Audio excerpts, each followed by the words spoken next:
Hello बच्चों, कैसे हैं आप। उम्मीद है बढ़िया हैं। तो एक बार फिर से अपनी ऑनलाइन क्लासेस स्टार्ट हो गई हैं। अपने यूट्यूब चैनल पे आपका हार्दिक स्वागत है। फर्स्ट चैप्टर अपना चल रहा है विद्युत क्षेत्र एवं आवेश। इसमें एक अपन ने उसका जो पार्ट था वो अपन ने कंप्लीट कर लिया है। नेक्स्ट पार्ट अपन आज स्टार्ट करने जा रहे हैं जो फ्लक्स और गाउस के नियम से संबंधित है। ओके, तो जो अपना आज का जो टॉपिक है वो विद्युत फ्लक्स से स्टार्ट अपन कर रहे हैं। ठीक है, तो अपना जो टॉपिक होगा वह है विद्युत फ्लक्स। टॉपिक का नाम है विद्युत फ्लक्स, इलेक्ट्रिक फ्लक्स। क्या है विद्युत फ्लक्स? देखो, फ्लक्स की अपन बात करें बड़ी सिंपल सी है कि विद्युत बल रेखाएं होंगी। ठीक है, विद्युत बल, अगर सिंपल फ्लक्स की बात करूं, जैसे कोई नदी बह रही है, कोई हवा बह रही है, उस बहाव में अगर आप कोई फ्रेम रख दें, ठीक है, कोई क्षेत्रफल रख दें जिसमें से वो हवा या पानी गुजर सके, तो एकांक क्षेत्रफल में एकांक समय में कितना उसमें से पानी या हवा गुजरेगा वो उसका फ्लक्स होगा। सेम इधर की तरफ है कि विद्युत फ्लक्स क्या, जहां पे विद्युत है वहां पे विद्युत बल रेखाएं हैं, क्योंकि आवेश है तो विद्युत बल रेखाएं हैं। तो एक समविद्युत क्षेत्र होगा जिसके लंबवत एक आप कह सकते हैं क्षेत्रफल रखा है। तो उस क्षेत्रफल से एकांक समय में जितनी विद्युत बल रेखाएं गुजरती हैं, तो उस गुजरने वाली विद्युत बल रेखाओं की जो संख्या होगी वो विद्युत फ्लक्स होगी। ठीक है, देखें किस प्रकार से कि मेरे पास में एक समविद्युत क्षेत्र है। यह मैंने कंसीडर किया है कि एक समविद्युत क्षेत्र है। इस समविद्युत क्षेत्र ई वेक्टर में कोई क्षेत्रफल रखा हुआ है। यह क्षेत्रफल रखा हुआ S। ठीक है, और इस क्षेत्रफल का अगर अपन कंप्लीट की बात करें तो उससे पहले अपने एक स्मॉल एलिमेंट, एक अल्पांश अपन लेते हैं। तो इसका क्षेत्रफल अल्पांश मैंने एक छोटा सा कंसीडर कर लिया। यह क्षेत्रफल अल्पांश है जिसको मैंने ds कहा। क्षेत्रफल की दिशा कैसे होती है? क्षेत्रफल सदिश क्या होता है? जैसे मेरे पास में कोई ये क्षेत्रफल है, तो इस क्षेत्रफल की दिशा कैसे होगी? क्षेत्रफल की दिशा हमेशा उस क्षेत्रफल पर आप लंब डाल दो तो लंबवत हो गई, और कैसे होगी? बाहर की ओर। जैसे ये S है तो इस S की दिशा कैसे होगी? इस क्षेत्रफल के लंबवत बाहर की ओर। जैसे आपने ये क्षेत्रफल ले लिया तो इसकी डायरेक्शन कैसे है? लंबवत बाहर की ओर है। ठीक है, तो यहां पे ये क्षेत्रफल आपने इस प्रकार से रखा है तो इसकी डायरेक्शन हो गई ये ds वेक्टर की डायरेक्शन, और जो विद्युत क्षेत्र है उसकी दिशा ये है। तो दोनों के बीच में कुछ ना कुछ एंगल बन रहा है। मैंने मान लिया एंगल कितना बन रहा है? थीटा बन रहा है। ठीक है, तो यहां पे देखो, इसको आपने इस प्रकार से रखा हुआ है। ये के विद्युत क्षेत्र है। इस विद्युत क्षेत्र में ये क्षेत्रफल आपने रखा है। इस क्षेत्रफल से कितनी विद्युत बल रेखाएं निकली? देखो कितनी निकल रही, फिलहाल 2 निकल रही। उस प्रकार से उधर अभी अपन ने इसको अलग अलग दूर दूर बनाया, वरना विद्युत बल रेखाएं बिल्कुल आपकी कैसे पास पास होती हैं। ये इमेजिनरी लाइंस होती हैं, अपन इनको मान के चलते हैं। तो इस क्षेत्रफल से कितनी बल रेखाएं गुजरी वो इसका क्या बन गया? वो इसका फ्लक्स बन गया। तो डेफिनेशन क्या बनती है कि विद्युत क्षेत्र के लंबवत स्थित। अब मैंने लंबवत इसलिए कहा है क्योंकि जब अपन इसको पढ़ेंगे तो अधिकतम जो फ्लक्स होता है वो इस स्थिति में ही गुजरता है। जब ये लंबवत रखा होता है तो इसमें अधिकतम जो संख्या होती है बल रेखाओं के गुजरने की, इसलिए अपन इसका जो स्टैंडर्ड है वो अपन लंबवत का ही ले रहे हैं। ठीक है, तो क्या कहा मैंने? डेफिनेशन बनती है कि समविद्युत क्षेत्र के लंबवत स्थित एकांक क्षेत्रफल से, लंबवत स्थित एकांक क्षेत्रफल से गुजरने वाली विद्युत बल रेखाओं की संख्या को क्या कहते हैं? विद्युत फ्लक्स कहते हैं। बड़ी सिंपल डेफिनेशन है। तो जितनी इससे विद्युत बल रेखाएं निकलेंगी वो उसका विद्युत फ्लक्स हो जाएगा। गणितीय रूप में इसको किस प्रकार दर्शाया जाता है? फ्लक्स को अपन फाई से लिखते हैं। फ्लक्स को अपन किससे लिखते हैं? फाई से लिखते हैं। तो ये तो हो गया फ्लक्स। इलेक्ट्रिक फ्लक्स है इसलिए क्या लगा देंगे? नीचे ई लगा देंगे। तो phi E is equals to, इसकी गणितीय फॉर्म बनती है कि विद्युत क्षेत्र और जो आपने क्षेत्रफल ले रखा, चाहे अल्पांश चाहे वो संपूर्ण है, लेकिन अपन अल्पांश की स्टडी कर रहे हैं, तो अल्पांश क्षेत्रफल ये हो गया। अल्पांश क्षेत्रफल सदिश का डॉट प्रोडक्ट कौन सा होता है? अदिश गुणन होता है। तो विद्युत क्षेत्र और उस अल्पांश क्षेत्रफल के अदिश गुणन को उसका अपन क्या कहेंगे? उसका अपने विद्युत फ्लक्स कहेंगे। तो ये फॉर्मूला अपने पास में बनता है। क्लियर है? किसका है ये? उस अल्पांश का है। ओके, अगर आप अल्पांश की जगह उस कंप्लीट का निकालना चाहे, जो आपने संपूर्ण क्षेत्रफल S ले रखा है, तो क्या आएगा? यहां पे थोड़े के लिए लिया है तो इसको आप डी फाई ई भी आप कह सकते हैं। ठीक है, तो d phi E is equals to, अगर कंप्लीट की बात करेंगे तो इसका इंटीग्रेशन कर देंगे, दोनों तरफ समाकलन करेंगे, तो phi E is equals to क्या बनेगा? इंटीग्रेशन है E vector dot d s vector, ये आपके पास बनता है। और अगर आपका सरफेस क्लोज है, बंद पृष्ठ है, तो ये साइन इसके अंदर आ जाता है, तो फाई ई बराबर बनता है E vector dot d s vector. ये फ्लक्स की डेफिनेशन है, डेफिनेशन से फॉर्मूला है। अब अगर आप इसकी बात करें कि ये फ्लक्स अपने को याद रखना, तो इसको आप याद रखेंगे, डॉट हटाएंगे, यहां से डॉट हटाएंगे, तो डॉट हटाते हो तो क्या आता है? कोस। साथ ही क्या आएगा? वो एंगल जो दोनों की दिशाओं के बीच में बनता है, और दोनों की दिशाओं के बीच का एंगल देखो इधर दिख रहा है अपने को, कितना है? थीटा। तो क्या बनेगा? ये बन जाएगा phi E is equals to close integral E d s cos theta, ये बन जाता आपके पास में। तो दोनों ही डेफिनेशन, दोनों ही फॉर्मूला सेम है, कोई सा भी आप याद रख सकते हो। यहां से आपने डॉट हटा दिया, यहां से नहीं हटाया, ठीक है। तो कोस थीटा, अब थीटा की भिन्न भिन्न स्थितियां हो सकती हैं। वही बात है कि थीटा अगर आपने इसको लंबवत रखा है तो थीटा किस प्रकार से होगा, अगर आपने इसको दिशा अनुदिश रखा है तो थीटा किस प्रकार से होगा। दोनों अगर सभी की अपन यहां पे चर्चा करेंगे। ठीक है, नेक्स्ट अपन देखें, तो देखें ये कैसी क्वांटिटी होती है, ये किस प्रकार है, सदिश है या अदिश? तो अपन कहेंगे कि जो विद्युत फ्लक्स है, इलेक्ट्रिक जो फ्लक्स है, वो कैसी है? अदिश राशि होती है। मतलब इसकी क्या नहीं होती? दिशा नहीं होती, अदिश राशि होती है। कैसी राशि होती है? अदिश राशि होती है। इतना क्लियर है। अब इसका क्या आएगा अपने पास में? मात्रक आएगा। मात्रक क्या आएगा? देखो फॉर्मूला याद है आपको, फॉर्मूला क्या है? E इंटू डी एस, मतलब विद्युत क्षेत्र और गुणा में क्षेत्रफल। अरे विद्युत क्षेत्र का मात्रक क्या होता है? विद्युत क्षेत्र का मात्रक होता है न्यूटन प्रति कूलम, और क्षेत्रफल का मात्रक क्या होता है? Metre square. तो क्या मात्रक बन गया? न्यूटन इंटू मीटर स्क्वायर प्रति कूलम, इसका क्या बन गया? मात्रक बन गया। इतना क्लियर है? तो मात्रक अपने को याद रखना है, मात्रक बनता है न्यूटन इंटू मीटर स्क्वायर प्रति कूलम है। अगर आप यहां से इसकी वीमा लिखना चाहो तो वीमा भी लिख सकते हैं। देखो वीमा, फिर से वही बात, याद नहीं रखनी अपने को, निकालनी आनी चाहिए। तो न्यूटन की वीमा होती है m1 L1 T-2, metre square है तो क्या हो जाएगा? L2, और अपोन में आवेश है तो क्या बनता है? A1 T1। ठीक है, अब इसको सोल्व करके लिखेंगे तो बनेगा क्या? देखना, m1 L 1 ऊपर था और 2 ऊपर है, तो कितना हो गया टोटल है? L3, फिर T-2 और नीचे से 1 गया माइनस का, तो क्या बनेगा? T-3, और A क्या बनता है? A-1 बनता है। तो इसकी विमा क्या हो जाती है? M1 L3 T-3 A-1 बनता है। ये आपके पास में इसकी विमा हो गई। नेक्स्ट अपन चलेंगे, थीटा की अगर डिफरेंट पोजीशन है तो फ्लक्स क्या होगा, कैसे होगा, किस प्रकार से होगा? तो देखें अपन फर्स्ट केस की अगर अपन बात करें, केस फर्स्ट अपना क्या है कि थीटा बराबर, थीटा इज इक्वल्स टू कितना ले लें अपन? 0 डिग्री। यदि थीटा बराबर कितना लें? 0, थीटा 0 होगा तो भाई कोस 0 कितना?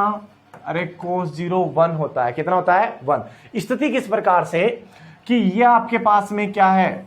वो क्षेत्रफल है। ठीक है, क्षेत्रफल को आपने इस प्रकार से रखा हुआ है, ये आपके पास में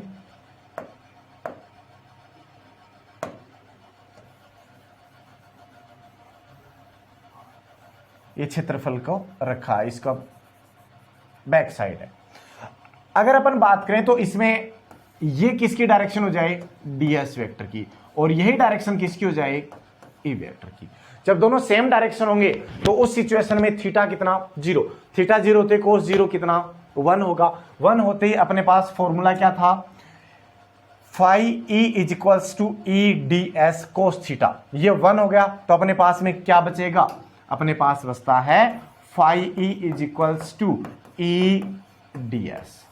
ओके, क्या बचेगा, ई डी एस। तो इस सिचुएशन में फाई ई कैसा आया है, पॉजिटिव आया है। कैसा आया है, पॉजिटिव। साथ ही इस स्थिति में जो फाई ई है वो कैसे होगा, बाहर की तरफ निर्गत होगा, आप कह सकते हो आउटगोइंग होगा। क्लियर है।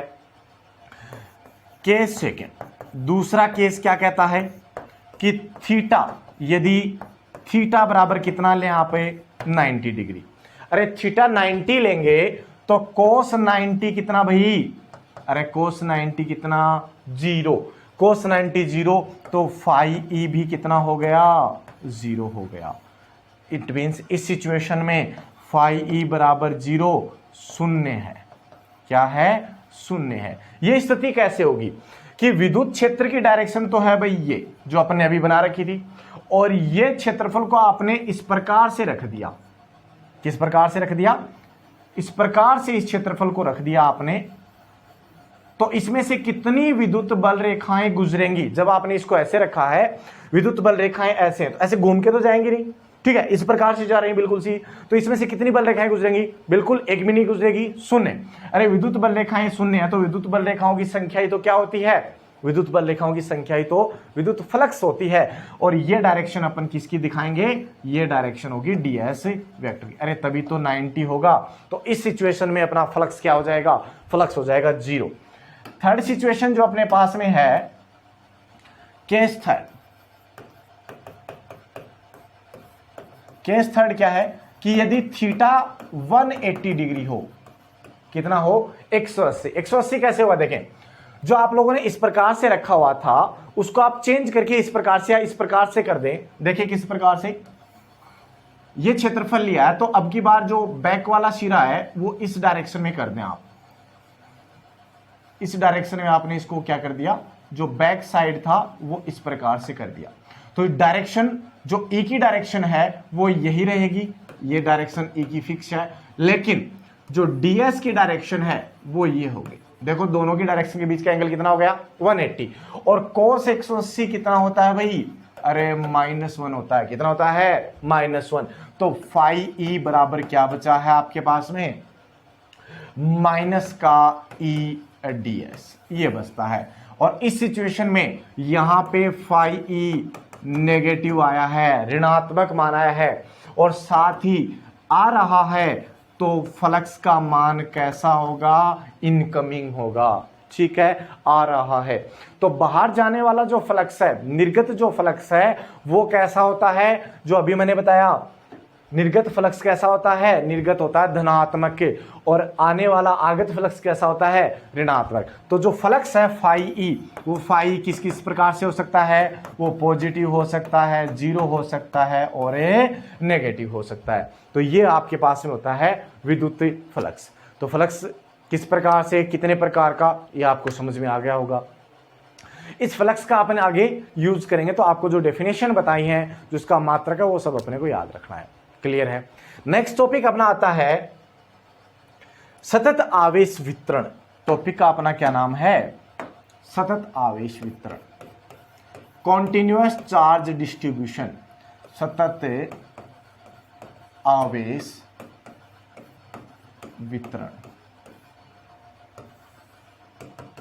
देखो आवेश वैसे तो विविक्त होता है, जब अपने पीछे वीडियोस में आपने देखा होगा कि आवेश डिस्क्रीट है, विविक्त है, क्योंकि आवेश क्वांटीकरण अपने एक सबसे पहले अपन लोगों ने एक पढ़ा था कि आवेश क्वांटीकृत होता था, टुकड़ों में जाता है, कंटिन्यूसली नहीं जाता। लेकिन अगर ज्यादा आवेश स्थानांतरित होता है तो मैं क्या कहूंगा कि वो सतत रूप से जा रहा है। ठीक है, तो सतत आवेश वितरण क्या है कि कोई भी आप निकाय लेते हैं, निकाय 1 डायमेंशनल हो सकता है, एकविमीय, द्विविमीय, त्रिविमीय, किसी भी प्रकार का हो सकता है। यदि उस पर आवेश को आप समान रूप से भेज रहे हैं, ट्रांसफर कर रहे हैं, उसको आवेशित कर रहे हैं, तो समान रूप से फैलने को अपन क्या कहते हैं, सतत आवेश वितरण कहते हैं। क्लियर है डेफिनेशन। ये किस प्रकार से, ये 3 प्रकार से होगा, क्योंकि मैंने अभी बोला है कि जो निकाय है वो 3 प्रकार से हो सकता है, 1D 2D और 3D, एकविमीय, द्विविमीय और त्रिविमीय। एकविमीय क्या होगा कि एक ही डायरेक्शन है, मीन्स एक रेखा होगी, ठीक है, रेखा कह सकते हो आप। यहाँ पे अगर आप चालक लेते हो जिसको आप आवेशित करोगे तो एक रेखीय तार आप ले सकते हैं। दूसरा द्विविमीय, द्विविमीय में देखो 2 डायरेक्शन होंगी, लंबाई और चौड़ाई दोनों आपके पास आती हैं। अरे तो जब लंबाई और चौड़ाई दोनों होंगे तो उस सिचुएशन में क्या होगा, अरे उस सिचुएशन में वो एक तल बन गया, एक पृष्ठ बन गया, तो आप कहेंगे उस सिचुएशन होगा पृष्ठ आपके पास आवेश वितरण। और थर्ड, जब त्रिविमीय होगा तो उसमें लंबाई, चौड़ाई और गहराई या ऊंचाई तीनों होंगे, तो वो क्या बन जाएगा, आयतन बन जाएगा, तो वो हो जाएगा आयतन आवेश वितरण, ठीक है। इसी को अपन आगे कंटिन्यू करते हैं। तो फर्स्ट अपने पास में होगा, इसके अंदर फर्स्ट जो टॉपिक है वो है रेखिक आवेश वितरण। रेखिक आवेश वितरण, तो डेफिनेशन क्या बनती है कि जो आपके पास में एक रेखिक तार है तो उस रेखिक तार पर आवेश के समान रूप से वितरण को रेखिक आवेश वितरण कहेंगे, ठीक है। इसके अंदर इसी में एक नया नाम आता है आपके पास में, नाम है रेखिक आवेश घनत्व या रेखीय आवेश घनत्व, लीनियर चार्ज डेंसिटी। ये देखो क्या है, ये अपने को पढ़ना है यहाँ पे, रेखीय आवेश घनत्व। घनत्व की जहां पर भी बात आती है तो किसी एक राशि में दूसरी राशि समाहित है, ठीक है। यहां पे कौन होगा, आवेश होगा। रेखीय तो किसमें होगा, लंबाई में, द्विविमीय तो पृष्ठीय हो जाएगा, त्रिविमीय तो आयतन हो जाएगा, ठीक है। तो मैंने क्या कहा कि मेरे पास में एक तार है, रेखीय तार माना आपने, एकविमीय तभी होगा।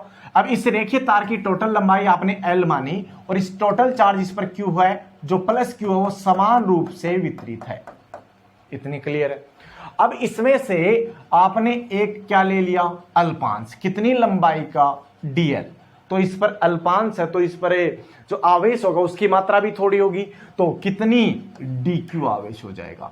तो आप इसकी डेफिनेशन क्या बना सकते हैं रेखीय आवेश घनत्व की, कि किसी रेखीय जो चालक तार है उसकी एकांक लंबाई पर उपस्थित आवेश की मात्रा को रेखीय आवेश घनत्व कहते हैं। एक बार फिर से रिपीट करें, अपन क्या बनता है कि रेखीय आवेश घनत्व क्या है कि किसी तार की एकांक लंबाई पर उपस्थित आवेश की मात्रा, अगर अपन लिखना चाहें इसको तो लिख सकते हैं कि रेखीय आवेश घनत्व है, इसको अपन लेमडा से डिनोट करते हैं। किससे डिनोट करेंगे, लेमडा से।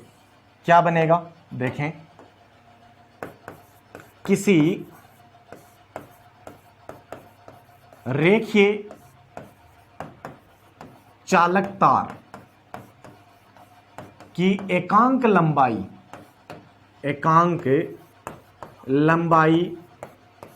पर उपस्थित